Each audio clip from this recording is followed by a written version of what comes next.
Uh, let me start the lecture by explain to you about the O examination. First, we're going to have 4 examination problems. One is going to be based on chapter 1.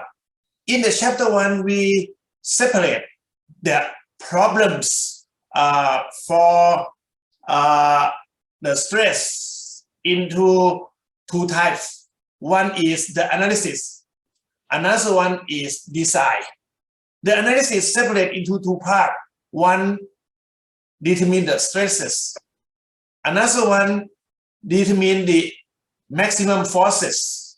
And the design going to determine the area. So let us take a look at this problem together.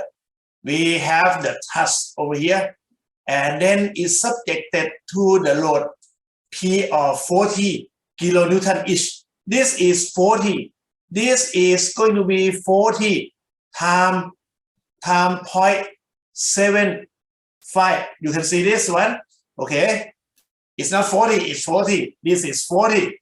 This is 40 times 75. And then it's made by the steel having the yielding normal stress for 80 and the allowable shear stress of 120. And then the problem gives you the factor of safety of 2. So you're supposed to divide this one by 2. So the allowable normal stress going to be 240. But you don't divide this one by 2 because it's already the allowable shear stress. So you got to understand the problem, and then you got to use your previous knowledge from the engineering static to analyze this task. Okay, and then they ask you the normal stress in the member BC. So that means you guys supposed to determine the reaction at C. You know the free body diagram, take the moment about D, you get the reaction at C. The reaction at C is going to be the force X on the member BC. And then you determine the stress by divide the force by the area based on this 30 millimeter diameter. You get 2 points. Okay? Work step by step. Draw the free body diagram clearly and use the equation of equilibrium properly. And then you go to the second problem. The problem A is the analysis. I call it analysis 1.A. Okay, determine the stress. The second one is design. They ask you to design the pin at C, which is double shear. Okay, so the reaction must be divided by 2 to get the shear stress. Okay, and then you use the allowable shear stress to determine the area, and then you get the area. You determine the diameter by pi d square over 4. You get 2 more points. And then the C. The C again is going to be the design, but they like us to design the member BC. What the size? What's the diameter of the member BC? Again, you use the same force in the member BC. It must be in tension. Okay, you know that. And then you use the allowable normal stress, which is 240, to determine the area. And later, you determine the diameter. You got 2 more points. Okay, so this is the analysis 1.A and the design. And then the bottom. This bottom, they give you another system pin connected with 2 aluminum rod. That means connection at A, connection at B, connection at C. All of the connection are pins. Okay, and then they support the force P over here. Okay, and then they give us the allowable, this one, the allowable tensile stress or allowable normal stress, in the same word. Okay, and then if the lot AB, the inclined lot AB has 15 millimeter and the lot AC has 13 millimeter, they ask us to determine the maximum force P. Okay, the system can support. Okay, let me make assumption. If you get the AB of 10.5 kilonewton and you get the AC of 10.2 kilonewton, which one could be the answer for this problem? Kim Hui, you understand what I'm saying? This is the problem of analysis 1.8.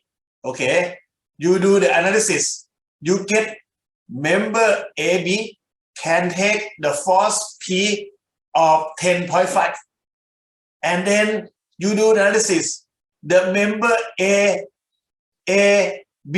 the member AC, this one take 10.2, this one take 10.5. Which one going to be the answer, guys? Anyone can type to me? Yes. Okay. 10.2. Keng Lee, thank you very much. Okay. We're going to answer for the small force because the force increased from 0 to 5 to 10 to 10.2. Okay. The member fail. When this one fail, 10.5, not the answer. Okay, then we come to the second problem. On the second problem, we're going to work on the chapter 1, chapter 2, and chapter 3. And then usually they're going to start by giving you the graph and the structural member. Okay, the structural member A, B, C shown below is subjected to the force P of 12 kilonewton. And section AB, this the dark one, is the solid cylinder, solid section, and have the diameter of 20 millimeter. So you can determine the area of this one by pi times 10 millimeter square. And this made by the steel has the yielding stress of 400 megapascal. This AB has the modulus of elasticity of 70 megapascal. So this is the section AB. You get the mechanical property of the material of the AB, which is the aluminum. And then you come to the member BC, the yellow one.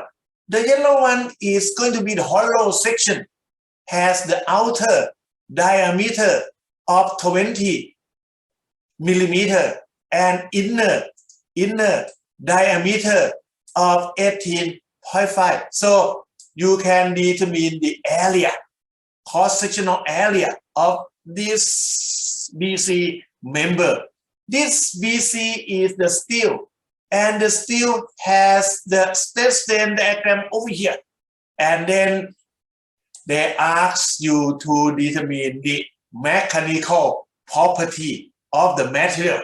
Okay, determine the modulus of elasticity, determine the strain by using the 0.2 strain offset method. Okay, I believe that is the learning objective. You guys can do so.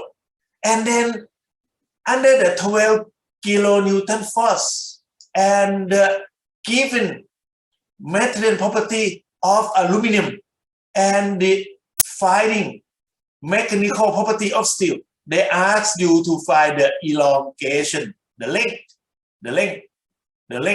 You got to find the elongation of the A, B, C under 12 kilonewton first. And by the elongation, you can find the length of the member. And then after removing the force of 12 kilonewton.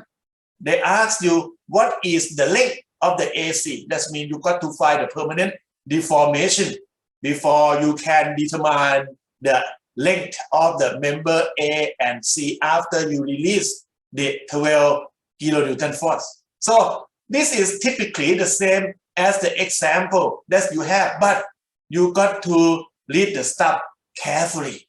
Then come to problem number 3.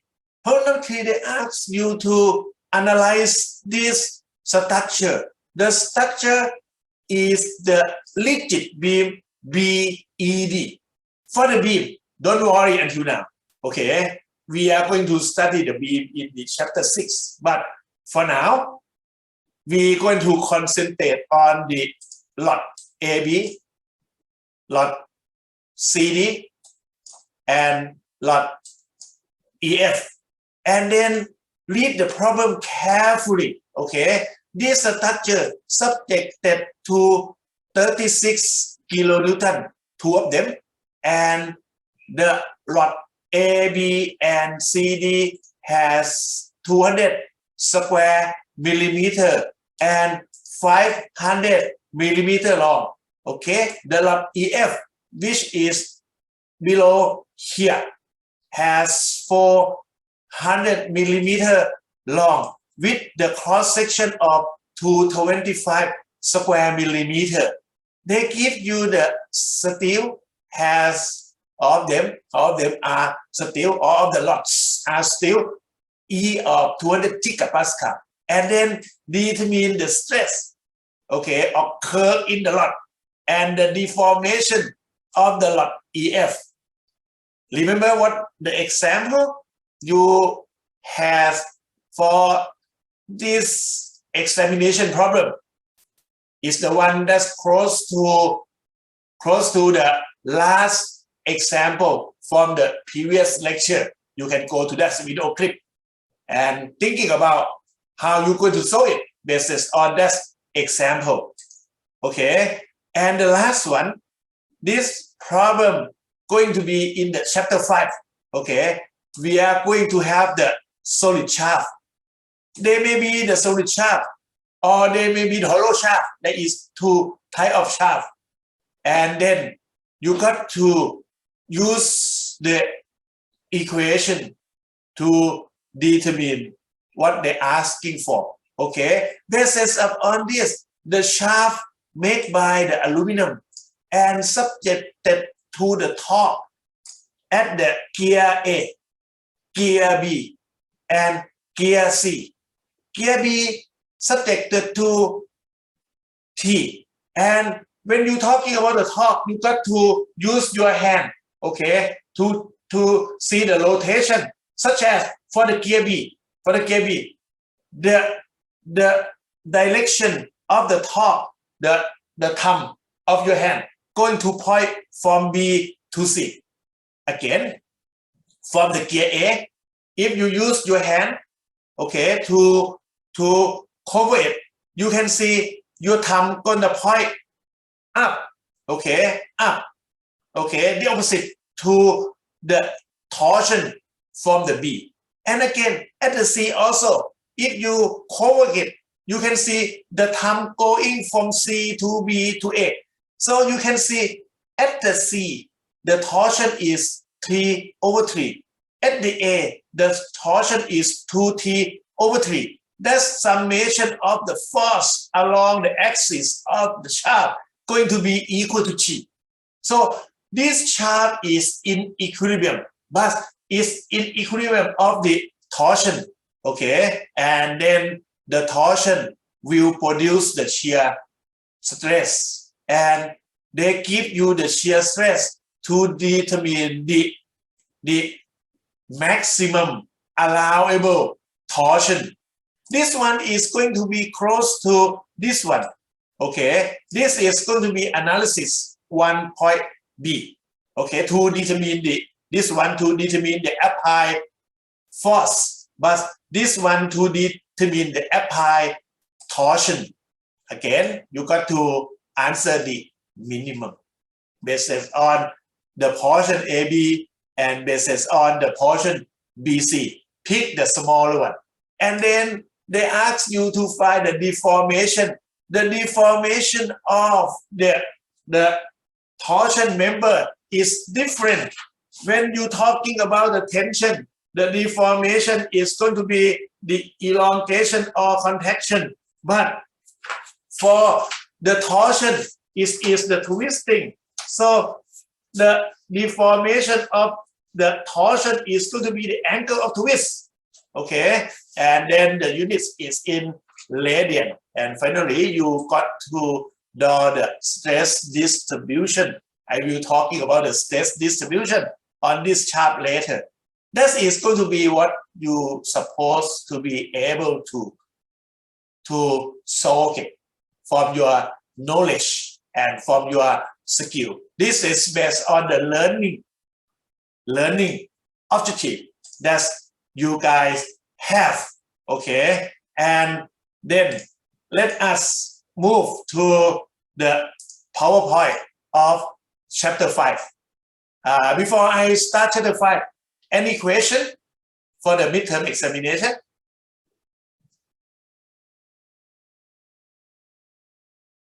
Anyone? Okay, no question. I still don't know what exactly going to be on the midterm examination. According to the SUT, we're going to have the midterm examination on January the 20th at 9 o'clock to 11 o'clock. The problem right now is written examination. So you guys are supposed to be good on this. Let me start by chapter 5. On the chapter 5, first, we will talking about the deformation of the circular shaft. The shaft is the member that's used to transfer the torsion. If you're thinking about this one as a shaft and it's linked to the motor or and linked to the machine or the motor gonna be rotating. That means it's going to produce the torsion into the shaft. And if you just use this one, the paper, you can see when you do something like this, the surface of this one will move on each other due to the shear force that occur on each surface of the paper. That is the evidence about the shear force that occur. And then when it's twist, it's going to has the deformation in the form of angle of twist. We're going to consider angle of twist. And then we will have the equation. One is going to be the shear stress due to the torsion. It's going to be T is the torsion. The torsion is going to occur on the shaft. Okay, and let me put this one.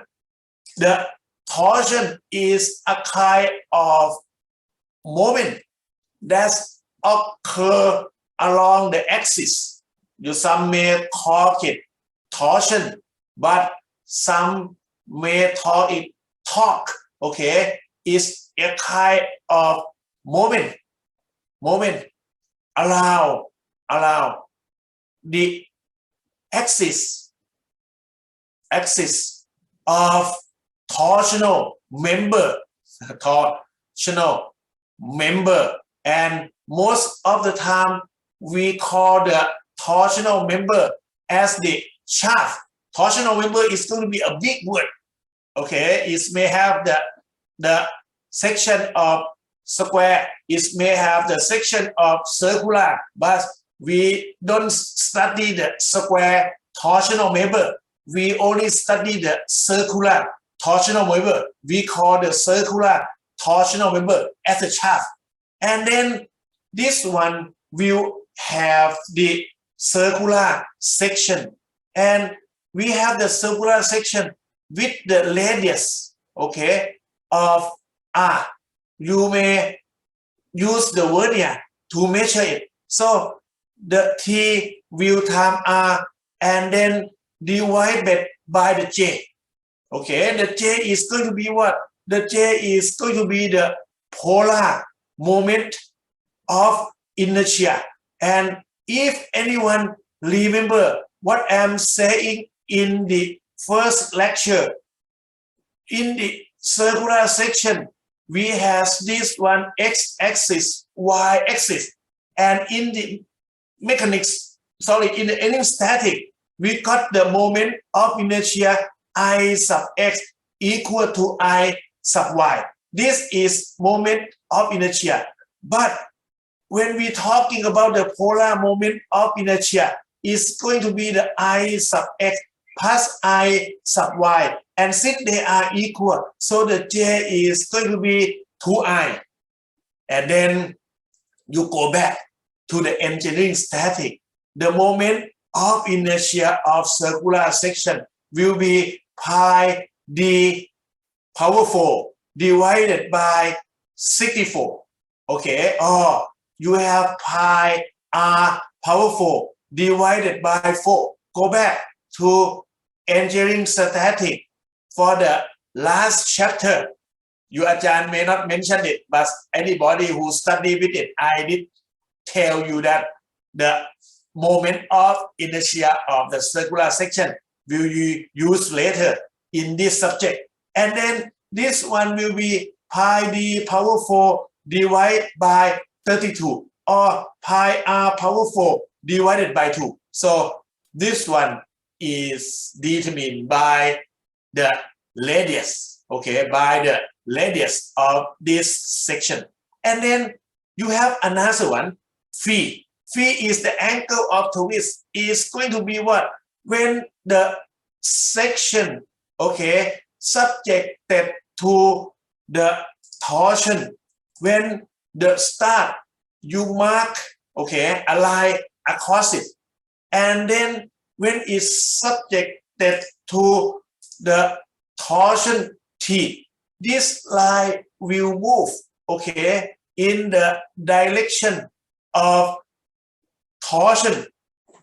By this one, I supposed to draw in the opposite direction. It's going to twist. Actually, it's supposed to twist in another direction. It's supposed to, because it's twist out. It's twist out. So it's going to twist into this direction. So we call this one the angle of twist. This is going to be phi. And this is computed by the torsion times the length, okay, TL. And then we have the stiffness, okay. The stiffness due to the tension is the E, but the stiffness due to the shear is going to be G. So it's going to divide by G. And then J, okay. There are two equations. One to determine the shear stress that occur due to the torsion, or you may call it torsional shear stress. Another one, you call it the angle of twist. And then you're supposed to analyze statically determinate. Let us concentrate on this one. Another one is going to be statically indeterminate. Okay, and then analyze for what? Analyze for shear stress, analyze for the angle of twist, and this is going to be in the megapascal. This is going to be have the radian unit. Okay, and then the problem will be three types. One is analysis 1.A. That's going to determine the tau. And one or the phi. One is 1.B. You determine the torsion. And another one is going to be the design. You determine the radius or diameter of the torsional member. Okay, and that is going to be the problem analysis and design. of statically determinate. Usually we concentrated on the power shaft. Power shaft is the shaft inside here that send the power from the motor to some structural member. And then come to the problem. The problem will be follow what I'm saying about the type of problems that we have. Is going to be analysis. Let's say if we come to this one, we determine the maximum shear stress and maximum angle of twist. This is going to be analysis 1.8. And then this is asking for the internal diameter. Okay, that means that is going to be the problem of design. And the last one, determine, this is going to be another one. This is going to be analysis 1.8. The problem is going to be very easy. This is going to be 1.8. Determine just the maximum shear stress. About 1.b, we don't have the homework, but I will show you the example later. Okay, so for the analysis 1.b in our lecture, we'll have that kind of problem, but the homework we don't have it. And then what is going to be the shaft? You can see the shaft. If you see any pickup, you go under it and take a look at the link between the engine. So actually, not engine, between the gear, the gear of this one. Actually, the engine is over here, is connected to the transmission system. We in Thailand, we call it gear. This is going to be the transmission. That is going to be gear 1, gear 2, gear 3. And then we are having this one. This is the shaft that transfer the torsion from the engine to this one. This is going to be the differential. Okay, and to this differential, the power will transfer more to the left and left. This is left and right axle. Okay, and from the diagram is going to be easier. The engine transfer the torsion by the transmission. It can be gear 1, gear 2, gear 3, passing this drive shaft, okay, to this differential, and then to the left and right axle to rotate the wheel and drive the car. This is the simple example. Mechanical engineering student supposed to be get used to with it. Or some of you guys may work in the marine engineering, in the shipbuilding. That's also the same thing. You have the engine over here, and then connect by this transmission passing to this propeller shaft. In the car, they use drive shaft. In the ship, they use propeller shaft because it's connected to this one. This is the propeller. This is another example. And if your work in civil engineer, we also use this kind of shaft to export the soil and rock, to determine the soil layer and rock. And in the construction of bored pipe, we use a big shaft, okay, to bore the soil out and put the reinforcement and put the concrete and make it at the pipe. We use that a lot in Bangkok, okay? And then come to the first thing we got to know from the learning objective of this course, the deformation. We just start by taking a look at the chart before the deformation. And then you guys just draw line, okay, across it. But very simple. I like you guys to take a look by just a paper, and then you just hold it out like this. Okay, this is the example, and the connection over here going to show you just a line over here to represent it. And the shaft that we are studying over here is made by isotopics and homogeneous material. Most of the shaft is going to make by the steel. Okay, some shaft in the ship may be made by the blades to prevent corrosion. Okay, and in the civil engineering, the shaft may be made by the what's so called stainless steel to also to prevent the corrosion. And then we have the shear modulus of G that's going to determine from the shear stress, shear strain diagram when it's going to be have this kind of shape and measure the slope over here with the radius of R. So that means this one has the radius of R and has the length of L. The total length here is going to be L. And then this one has the polar moment of J. This one J equal to pi R power 4 divided by 2.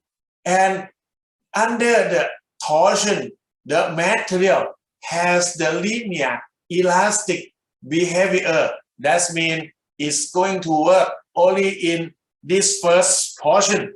And then when you twist it on the top or on the bottom, the line that you just mentioned previously, let us make the line over here. Let's see if this is the given line we have over here. It's going to twist. Okay, the line previously we have over here. We have over here is twist to this one. Is twist to this one, and we get the angle of twist over here. So by doing this, the long line become twist, and then what we have under the torsion, the line used to be here, rotate to this one. Okay, and then we have this one as the angle of twist, and you may prove it easily. Just take this one out, and then you have this one. When you twist it, you're going to twist in the opposite direction. It's not like this. It's going to be twist like this. See the straight line here. When it's twist, the same thing occur over there like this. Okay, it's going to be like this again. When you twist it, it's going to be like this. In the cross section, when you twist it, you can see this one move. That is going to represent the angle of twist. And then it's going to have two equations. Angle of twist, you got to remember this equation. Phi equal to T, the torsion, times L, the length, divided by G, the over here. And then J is over here. And also you has the shear stress occur over here. Let you see this one is going to move the surface of the paper relative to each other. That's going to produce the shear stress of TR over J. Again, this one going to be in the Mech Pascal, and this one going to be the radian. And I should tell you something. During the movement, during the deformation, you're going to deform this one by by this side. The length that you move from here to here, basis on this one is going to be phi r. This length is on phi r. And in the definition of the shear strain, the shear strain is going to be the angle here. Usually, this one is perpendicular direction, and then it's just change. Okay, 1, 2, 3 is just change. It's just change the angle over here, and then the check in angle over here, we call it shear strain.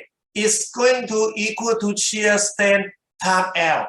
Okay, in the torsion test, in the lab material testing, you can measure phi. Okay, and then from the phi, you can determine the shear strain, the shear strain of RAIN. By using this equation, it's going to be phi R, this is R, this is gamma, okay, phi R over L. Okay, this is going to be the relationship between the angle of twist and the shear strength.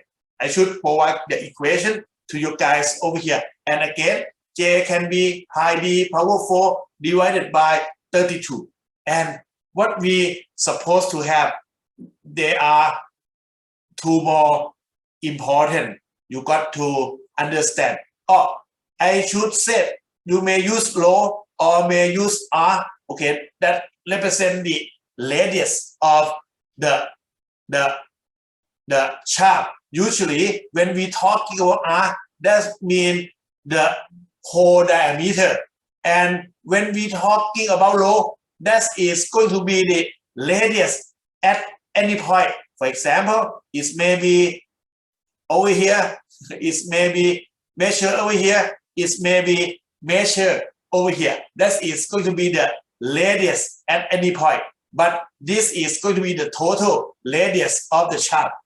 Coming to the torsion of the rubber shaft, the rubber can deform easily. Okay, but since I have very small section rubber, so it's going to be hard to show you guys about the twisting of this one.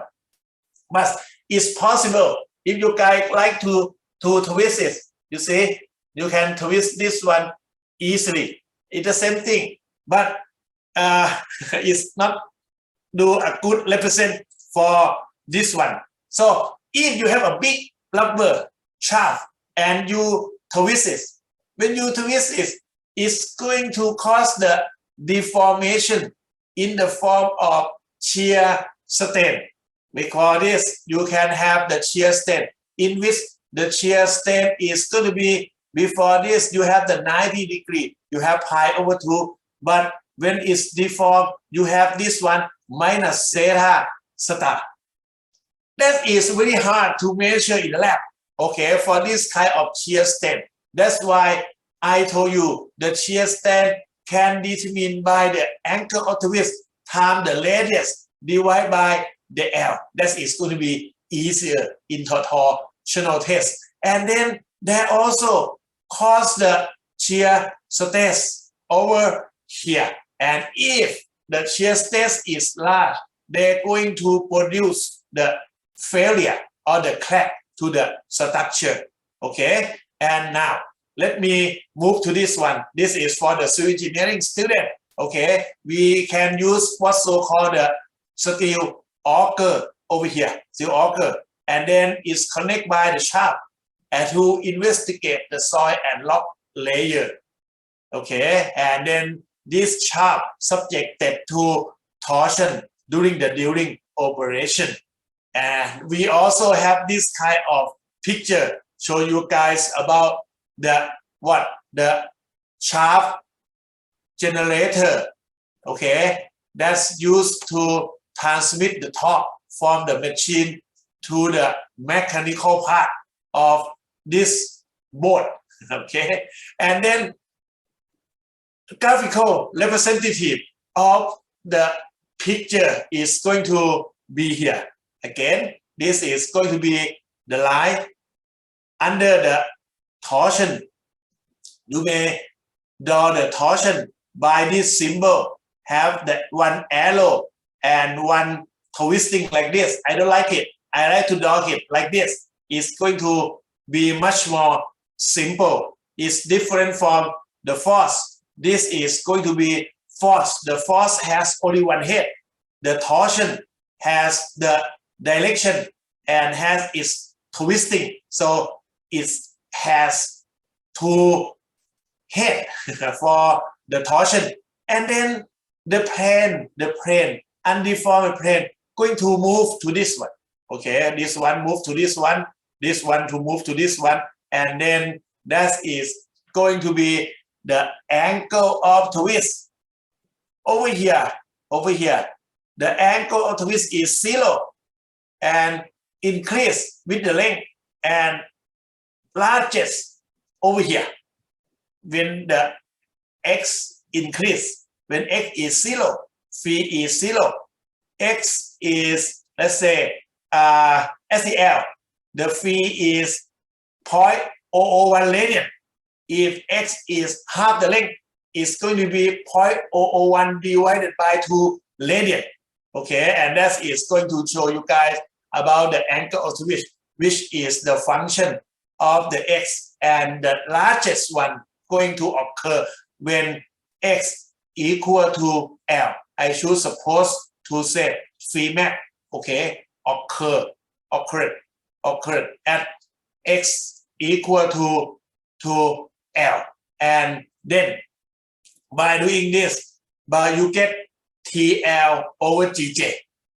Okay, that is two formula that you guys are supposed to understand it. But the states actually occur on the section, and following the examination problem, they like you guys to draw the distribution of the stress that occur on the section, and then you have the shear stress equal to the torsion, and then it's going to time R, okay, and then it's going to divide it by J. So there is 3 factors that's going to involve with the shear stress.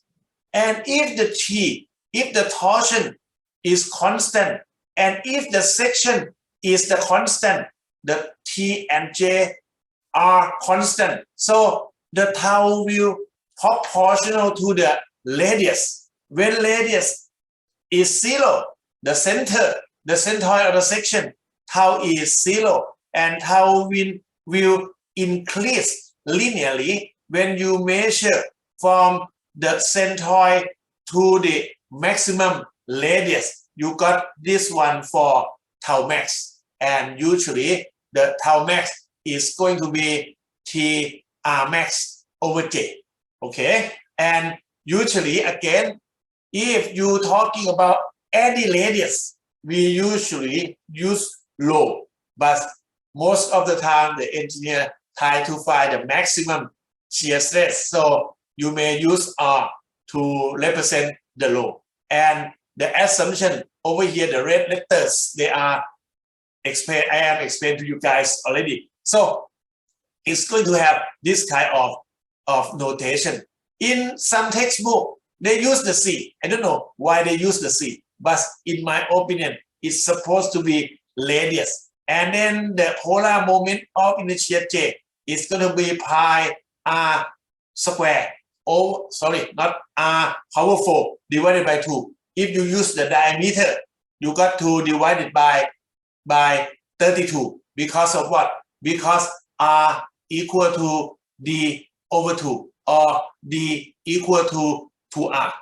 When you power 4 this, it's going to be this one power 4, and then this one will be D power 4 divided by this one 16.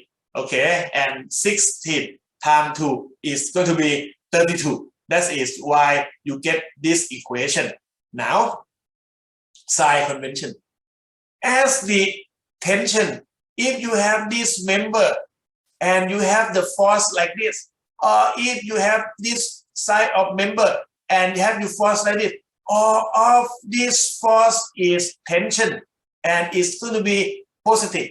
The torsion is going to be a little bit harder. You got to use your hand, okay, and your thumb. Your thumb going to tell you about the direction, and your hand going to tell you about the rotation of the torsion. And this one is positive, okay, and this one also positive. That means if the torsion point out of the section, they all are positive. And the shear stress distribution again, I should show you, or you will read the textbook, or you may have the experiment in the material testing. But believe me, the distribution of the shear stress is look like this. And then what happened, Ajahn? Since the tau max occur on this surface, I mean in the external surface. So when the material subjected to the torsion is going to fail at the surface on the maximum radius, so it's going to be the external surface, okay, or the outer surface. And you can see the direction of the shear stress will follow the direction of the torsion.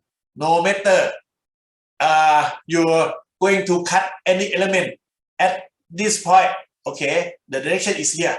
At this point, the direction is here.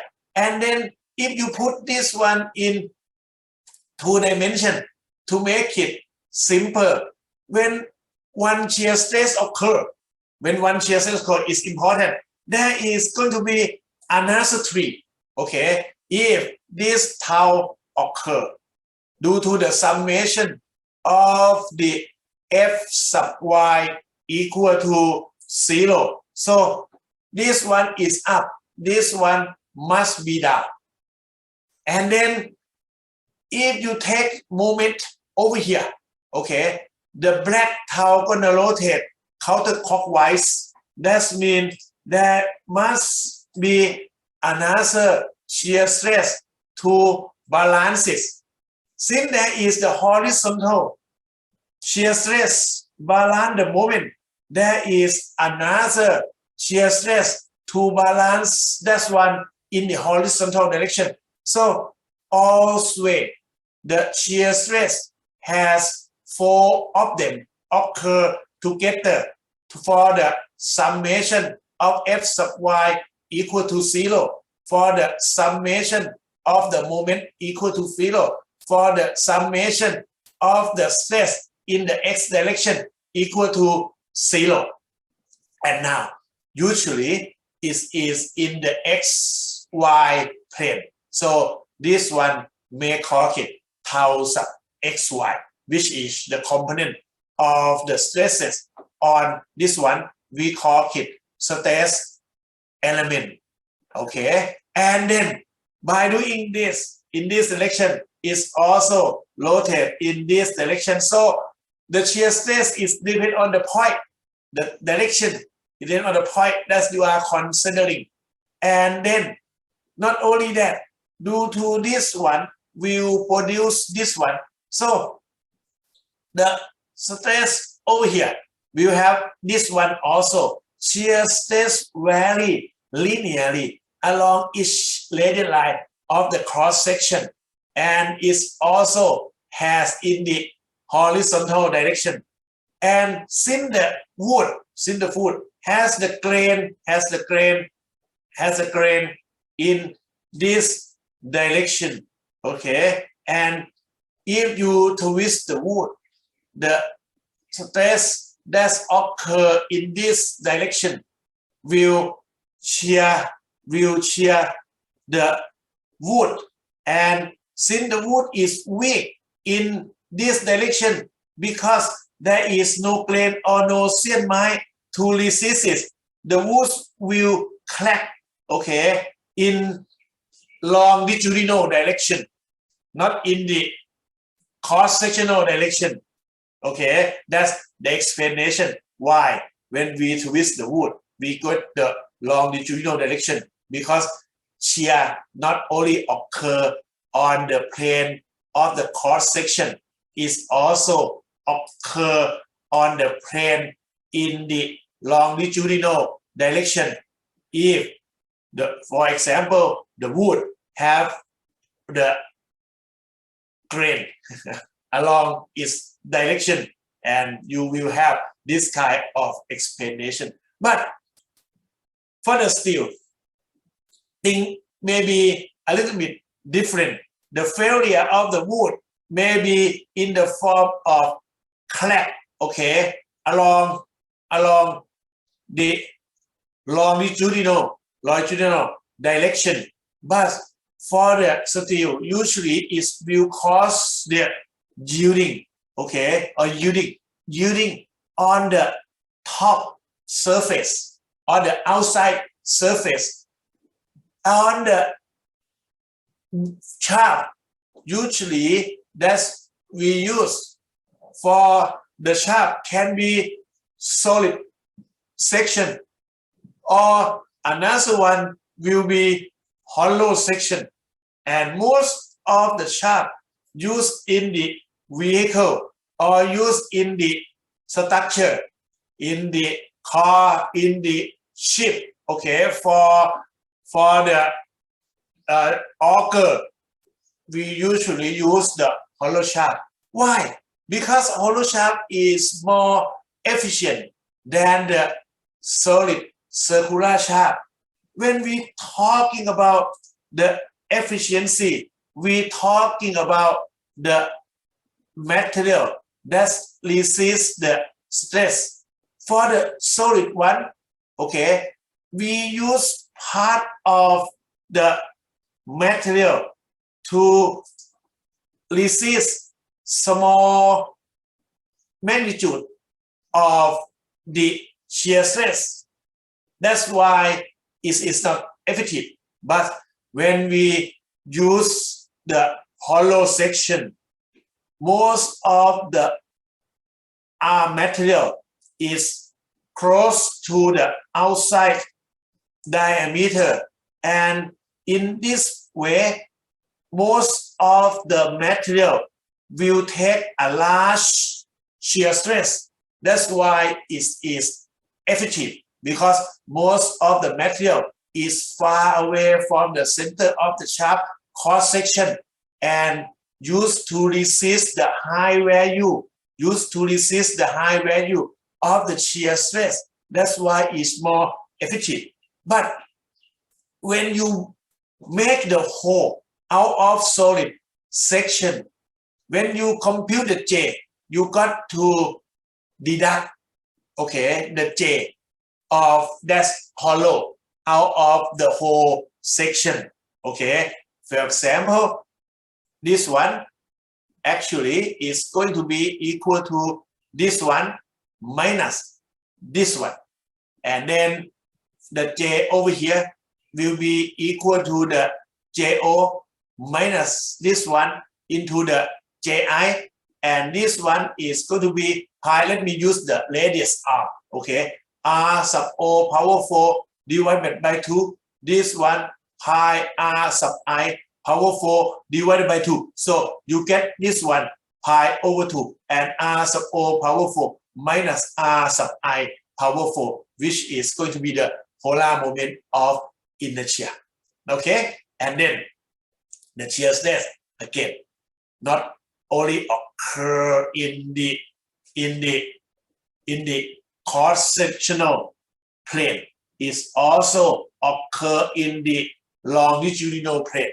Since the steel is isotopic homogeneous material, the property always the same, okay, in all direction. So the failure of the metal is not as clear as the failure of the wood, which has the property one in the grain direction, another one different from in the perpendicular direction. Again, this one show you guys about the shear stress vary linearly along the radius line, even though it is the hollow circular shaft. We don't have the square circular shaft usually, and the problem can be classified into analysis and design. For the analysis, again, you find tau equal to TR over J, and you find the angle of twist to TL over GJ. All of the variables are given, okay, and can be determine by using the free body diagram and using the equation of equilibrium. And then the second one, now we just revise this one to determine the T. So the T is going to be tau. Now it's going to be tau allowable. And then this one will time J, take J up and divided by R. Again, you can determine the T from this equation. And from this one, you also can determine the T. Okay, but this one will be the T. It's going to be free allowable angle twist will given. And then it's going to time G, G and J divided by L. And then you're going to have 2T. This T is based on what's so-called the stiffness, okay, by the deformation angle twist. And this one is based on the strength, okay. And again, if you get based on the strength of 10 Newton meter and based on the stiffness of 10.2 Newton meter, which one going to be the largest torsion that can apply to the shaft? 10 Newton meter or 10.2? Nattapong. The last examination, they ask you like this. Which one? No one answer me. Kim Hui. Keng Lili. Here you always answer to me. Thank you. Okay. Okay. Thank you very much. You are a good student. And hope you're going to get A for my subject. And the last one. The last one we come to design it. Okay. Now we looking for the dimension. When we looking for the dimension, this problem a little bit tricky because J also R also the dimension. So you're going to determine J over R, and that is going to be the divided by J is up, R is down. That is going to T max divided by tau allowed. This is going to use to determine the dimension, maybe the diameter or the radius. Okay, and this one is going to be the J. That is going to be the torsion times the L and divided by J and free allowed. See, all the equation just moving and it's repeat the chapter 1. And let's just consider first on the statically determinate torsional torsional or sharp. It used to be easy. Torsional member. Okay, and let me break it for 5 minutes in order you guys to refresh yourself. Okay, we start our first example by the analysis 1.8. In this example, we have the series of shaft.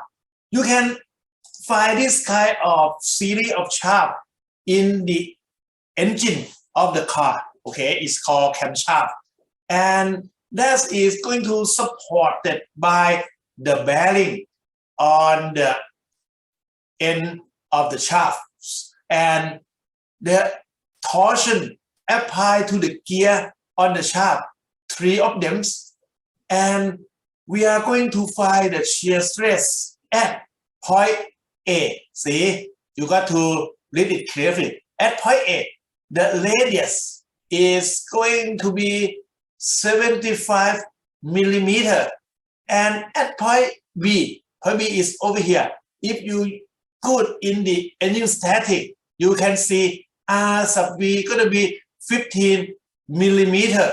So use your previous knowledge to understand this problem. That is going to be easy. We just find the torsion, and since there are just a little bit change over here, so the section that we are consider is only here. So the torsion will be the torsion occur on this section, and then the R will be R sub A or R sub B, and the J is based on what? J is kind of simple because this is a solid shaft, though it's going to be pi over 2 and 75 millimeter powerful, and then that is going to be millimeter powerful. Okay, and you may change it to meter powerful by divided by 10 power 12. Why? Because we have 1000 millimeter equal to 1 meter. When we powerful 1 meter, you powerful millimeter by 4, 10 power 3. Power 4 is going to be 10 power 12 when you change the unit from millimeter powerful to meter powerful. So we got to determine the torsion. To get the torsion at this section, we just cut it. It depends on which portion you prefer. Okay, you may prefer on the top portion, or you may prefer on the bottom portion. Just cut it. Okay, for this one, you got to understand that usually the bearing has no resistance to torsion. That means this bearing must have no resistance. So there is no torsion occur here. It's going to be frictionless bearing. And then 4,250 kilonewton meter, this one will rotate like this. If you use your hand to cover it and see your thumb, this one will has this direction. I prefer to draw this one to represent the torsion in order to see it more clearly. However, when you have the 3,000 kilonewton meter, you use your finger cover the gear. For this one, you're going to get this one for 3,000. So basis upon this one, they set the T, the internal torsion over here in this direction. You can use your finger cover it and see your thumb, and then it's going to be like this. So summation of the moment about x-axis equal to 0. What you set is setting this direction is positive. So this one is positive, minus 3,000 minus T. So you get the T of 1,250. For the J, okay, you have this one, like I previously tell you, 4.97, 10 power 7. And since you have millimeter, so this is okay. So you put everything together. T torsion, radius R sub A and J. So you get the shear stress of 1.89 megapascal, which is going to be a lot significant lower yielding shear stress of the steel, which usually is 125 megapascal. And then the direction of this, since the torsion that occur in this one is in this direction. Again, you got to use your hand to see your thumb and your finger. Your finger will tell the direction of the stress is going to be in that direction. So when this shear stress occur, they're supposed to have this one, okay, and when it have this one, it also has this one to make everything in equilibrium, okay. For the point B, just change 75 to 15, and then the shear stress at point B is going to be only 0.377 megapascal. And now in this direction, the shear, again, you got to put like this, and the shear strength over here is going to be in this downward direction, and this one going to produce upward. And based on the balance of shear stress, you will get two more like this to make it as the three-dimensional shear stress, and all of the obtained shear stress less than significant less than yielding shear stress is going to be in the linear elastic, okay. And then the distribution of the shear stress along line Y, let's see, that is going to be along line Y. Line Y is over here. Y axis measure from the centroid of the section, center of the section in this direction, and then the distribution going to be something like this. And if you prefer to find in another radius, for example, for half of this, you will get the shear stress of 1.89 divided by 2. Okay, you got this one for 0.945 megapascal.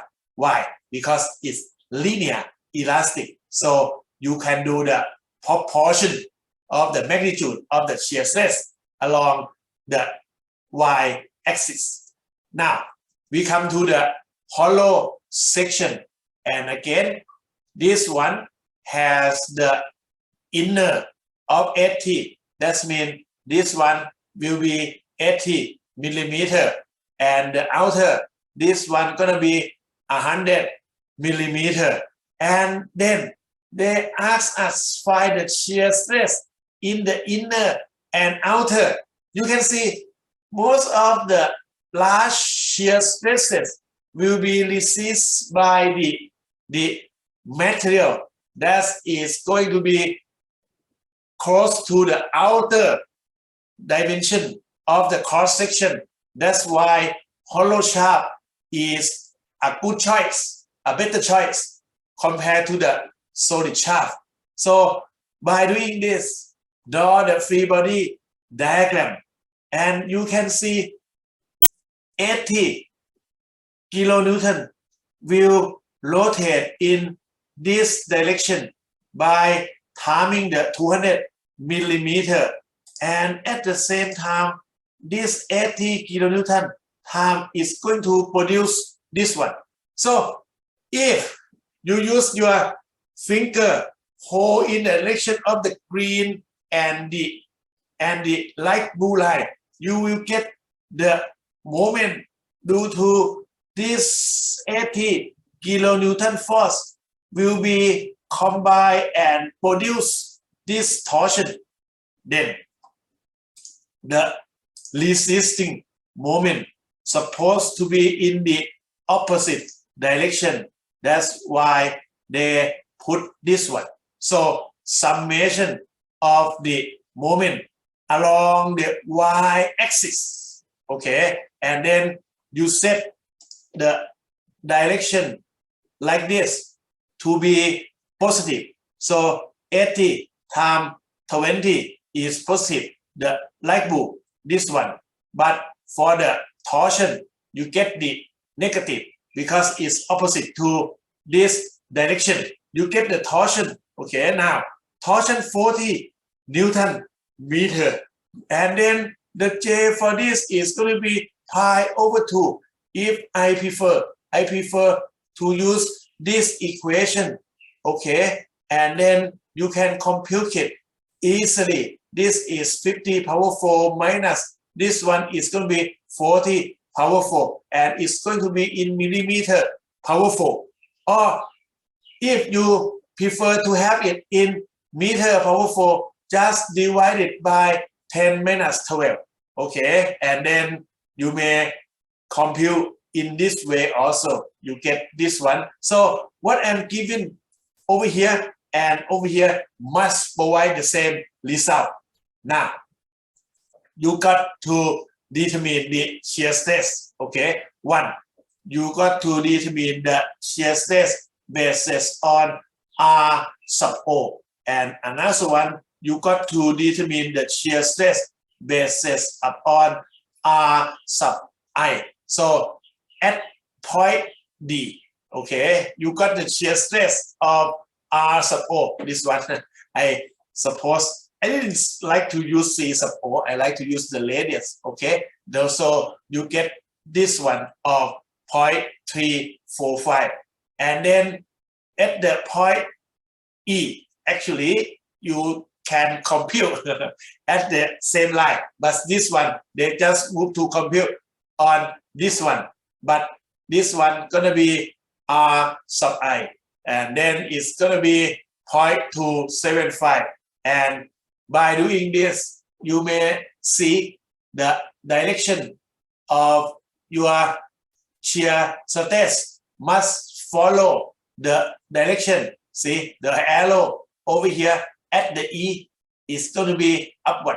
Okay, at the D is going to be in this direction, and again when it has this direction, it will provide this direction, and this direction. Shear stress always has 4 of them occur on the stress element at the same time, and then you got the shear stress distribution along the horizontal line like this. And most of the material over here subjected to large shear stress, and it is in the linear elastic behavior. That is going to be simple equation. Now, talking about the angle of twist, okay, again, we talking about the isotopic homogeneous material such as steel, and then it has linear elastic behavior under the torsion. We don't consider, we neglect the localized deformation. We have this equation as discussed before.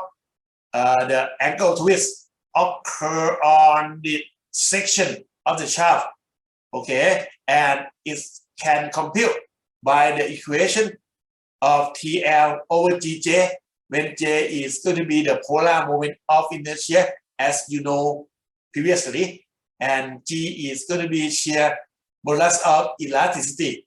We are going to provide you with the G, and then for the ME and the CE student, the course after this, you may study the material testing. Is going to be the torsional testing machine in our lab at the F5 building. We will have a chance to test the steel, cast iron, and brace. Okay, for the CE, usually just a steel and cast iron. And we have the machine over here. Okay, for the machine over here, this will measure the torsion, and this will measure the phi. The phi can be used to compute the shear strength. So from the torsion, we compute the shear stress, and for the phi, we compute the shear strength. Then we can plot the graph of the shear stress and the shear strength of this material, and we study the mechanical property of this material and also the behavior and the failure of the material. They are going to be different. This is an example of shear stress strength obtained from the torsion test. Okay, and then you got to determine tau sub PL, and you obtain the G. Okay, you obtain the tau sub U. That is going to be used. Usually we use this one and this one in our design. The G will be used to determine the ankle twist, represent the stiffness. In the also way, the tau, usually we assume tau sub y equal to tau sub PR. That is going to represent the strength in our design. And by using this, there are the table that show you the G. And you can see the G for the aluminum is going to be 1/3 of the G of the steel. And the G of the cast iron also from this table, according to STM standard, is going to be 1/3 for the steel. Okay, and in the review, you can compute the stress by using this equation. You may compute the angle of twist by using this equation, and the detail of the polar moment of inertia, you also know about it. So this is the whole equation you must remember to solve this problem, and be careful about putting the number into this equation. And if the torsion or the torque is high, okay, is large, it may cause the maximum shear stress that's larger than the steel shear strength, okay, and then it may cause this kind of failure.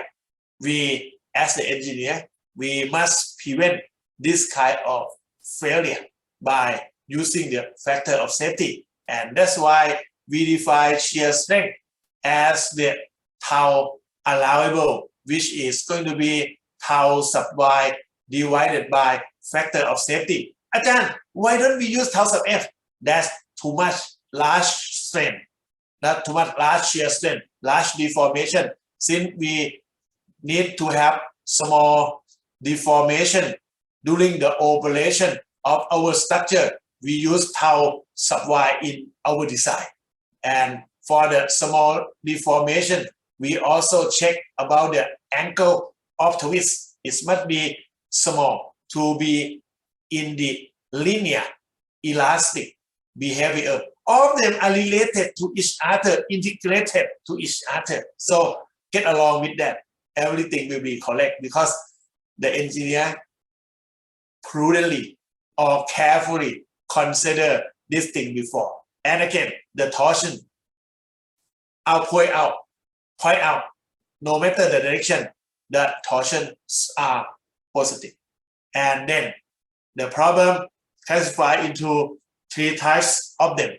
Let me again point out 1.8. There is a lot of things. Now, it's different from the previous 1.8. This one is going to be 1.8 include these 2 equations, okay, and it's going to be simple. Let's see, we have the shaft. The shaft is here. That's linked to the machine, and it's going to be 30 meters long. And this shaft has the diameter of 200, and this shaft has the thickness of 10 millimeter. That means this is 10, this is 10, and that means this shaft has this inside diameter of 180. So you got to understand what they give you, and then the torsion is going to be this one, 10,672.12. Then just determine the maximum shear stress and maximum angle of twist. Okay, by giving this one, they're going to ask you to determine the G. This probably will give you the shear modulus directly. So you got to determine the G. and then tau equal to G gamma, and G is going to be tau gamma. And if you read it from this table, that is going to be 76 megapascal divided by 0.001. So it's going to be 76 10 power 3 megapascal or 26 gigapascal. Okay, and based on this, we can determine this easily. We have the T and the J. J is going to be pi over 2, and this one is up to you. I prefer to use the millimeter. Okay, if you use millimeter, it's going to be here 100, and this one is going to be 180. This one divided by 2, right? This one must be divided by 90. Sorry, power 4. You got to get this one in a millimeter, power 4. So the tau equal to TRJ. T we know. Okay, the maximum shear occur on the largest radius. So the R that we use is going to be 100 and J. So that is going to be the R, and this is going to be the J. The answer is going to be very simple. And you see 19.76 is less than this one, less than tau sub y of 76 megapascal. That is going to be linear elastic as we assume. And then phi is going to be very simple. It's going to be T. Okay, and since you use this in millimeter, this one is going to be 30 meter 10 power 3 millimeter. This one is J. This one is G. This one is going to be 76 gigapascal. It's going to be 76 10 power 3 megapascal. It's going to be 26 10 power 3 Newton per square millimeter. This is going to be Newton square millimeter. And then you got this one to be the radius. And if you prefer, okay, you know that for this circle, the angle is 2 pi. 2 pi is going to be 360 degrees, or pi is going to be 180 degrees. So pi radius is 180 degrees. And you have this one for 0.7798 radius. That is going to be 0.07798 times 180 degrees divided by pi. So you get this 4.47 angle. That is very simple, and usually it's going to be just a small part of the problem to analyze it. And then if you prefer to find the strain that occur in this chart, okay, you get the angle of twist.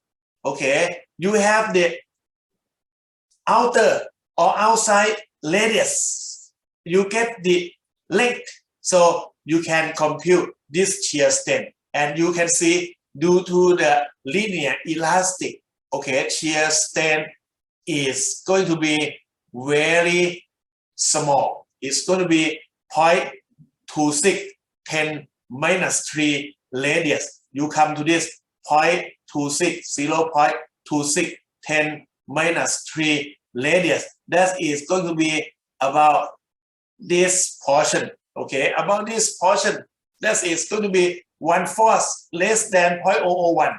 So the stress also 1/4 less than. So the stress is going to occur only in this linear elastic. Okay, this is 1.8. And then we come to the next one. The gear of the shaft are subjected to the torsion. Okay, that is going to be 1, 2, 3. Now, this problem asks you to find the displacement at P. Under the application of the torsion, they like to find this line, okay, of the gear A. Okay, it's going to be rotated to how much? It may be rotate in this way, or it may be rotate in this way. They like to find the displacement. So the displacement occur over here. Okay, it's going to be the phi. It's going to be the phi, the angle of twist, and time the radius. Okay, this is going to be 100 millimeter. That is the radius of the gear A. This is going to be R sub A. So we got to find the angle of twist of what? Of A. Angle A. Okay, and then you can see the angle of twist of A will compile from this portion. Okay, actually, it's going to with respect to point E.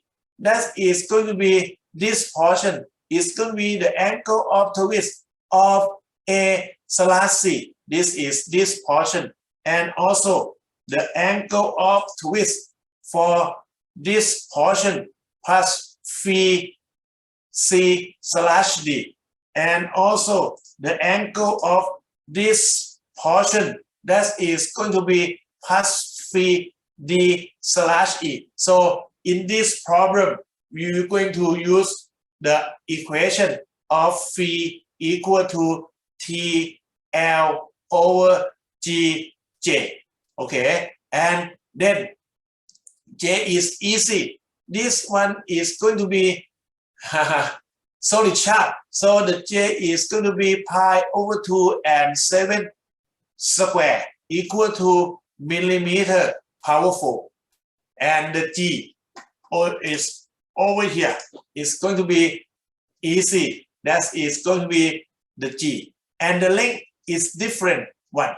So we're going to determine the torsion that occur in each portion AC, CD, and DE before we can use this angle of twist equation and later put into this equation. This is supposed to be the total thinking. Every time when you guys read the problem, please do it carefully. Okay, so draw the free body diagram each of this. Okay, and then coming into this, please taking care of this one.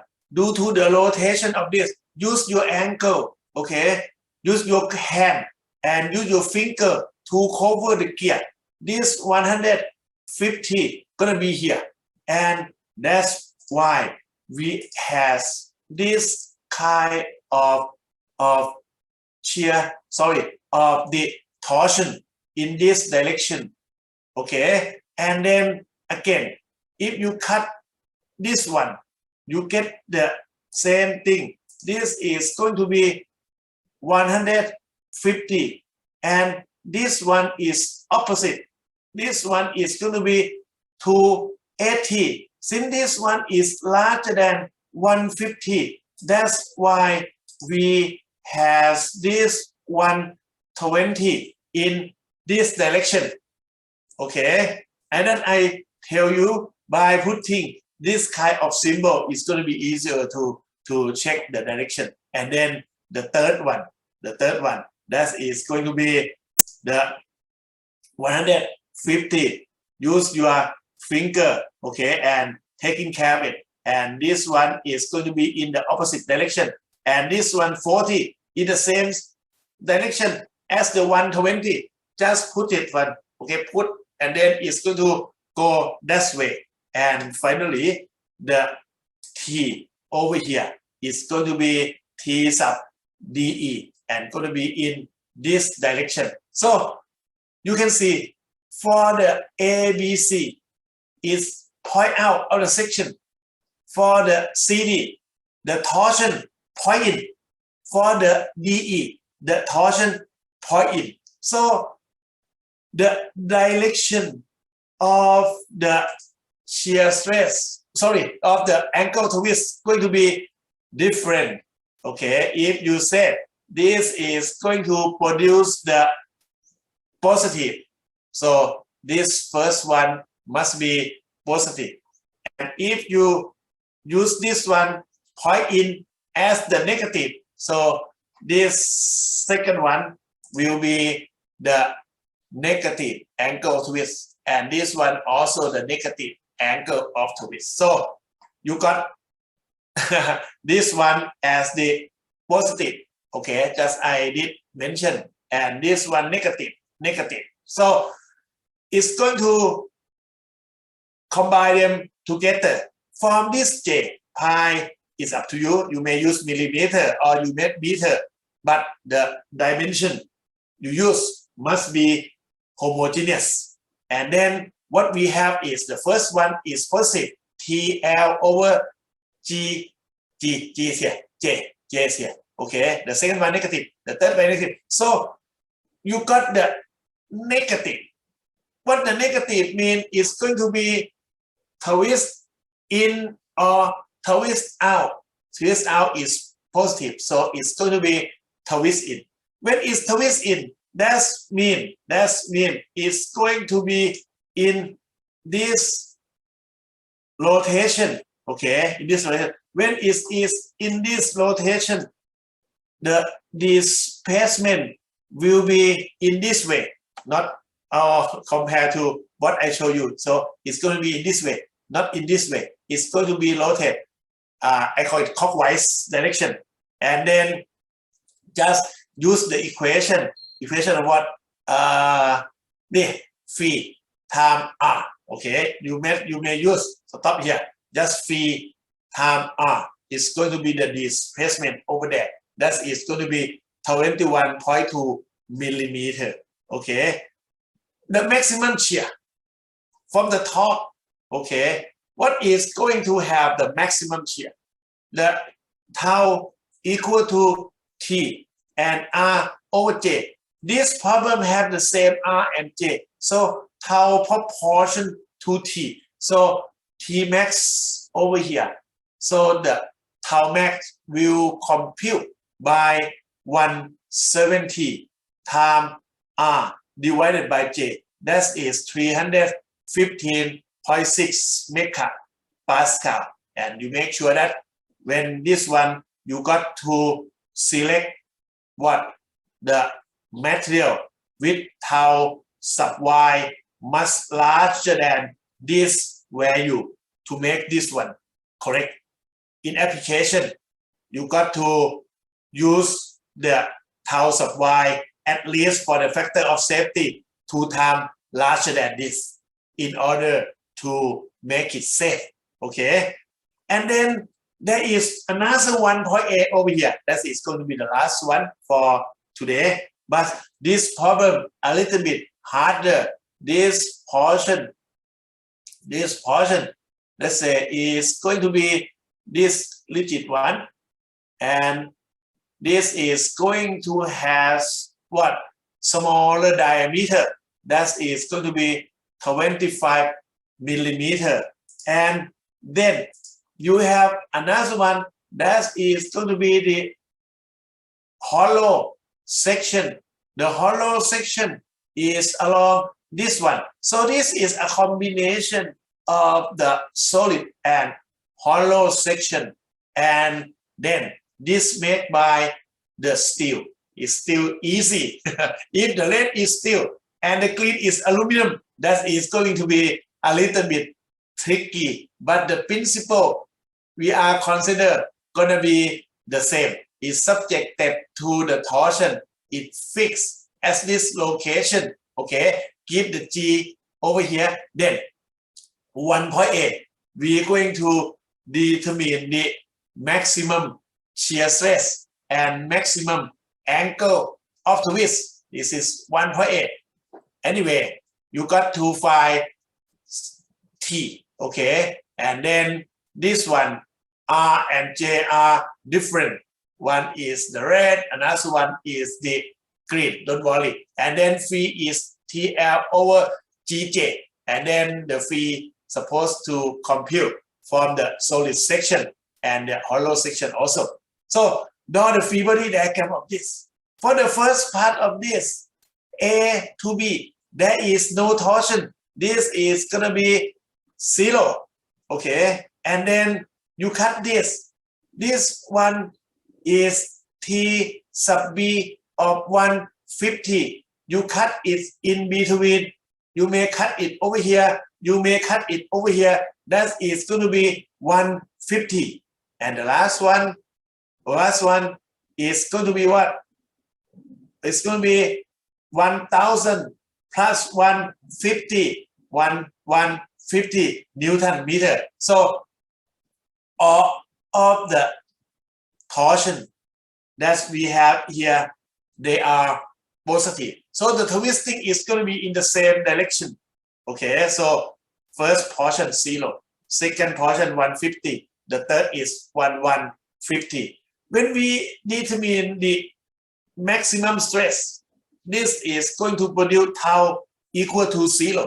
Okay, but for this portion, you may separate into part. Okay, and you can see this going to have the solid section, and since we have tau equal to T, now TR equal for this solid section and hollow section, and then times the R divided by J.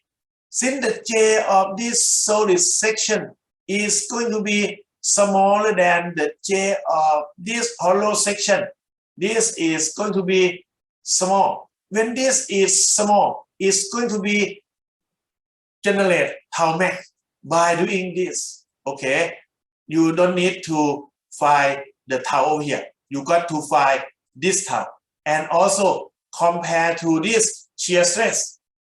Why? Because tau over here always larger than tau in this portion. We select this one.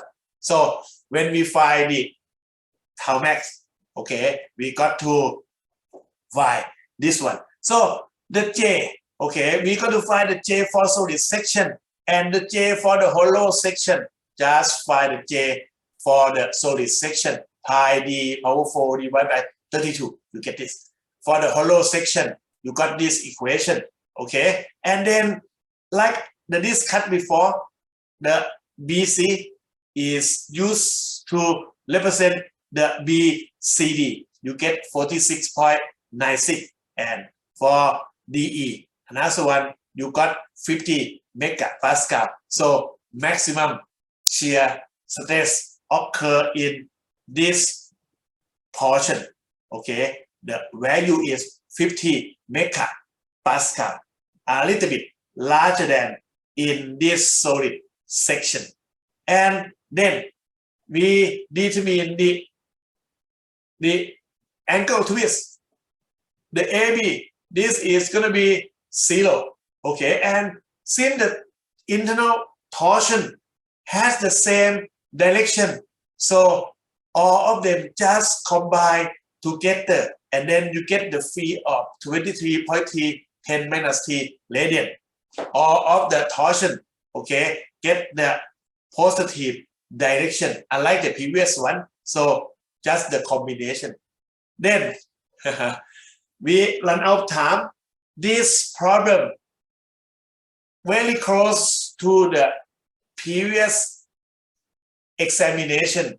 I will discuss about this problem for the next week. Okay, and then we supposed to finish our lecture on the 11th, and then I will solve the problem to show you maybe on the 30th, the 4 problem that I just show you on the start of this lecture.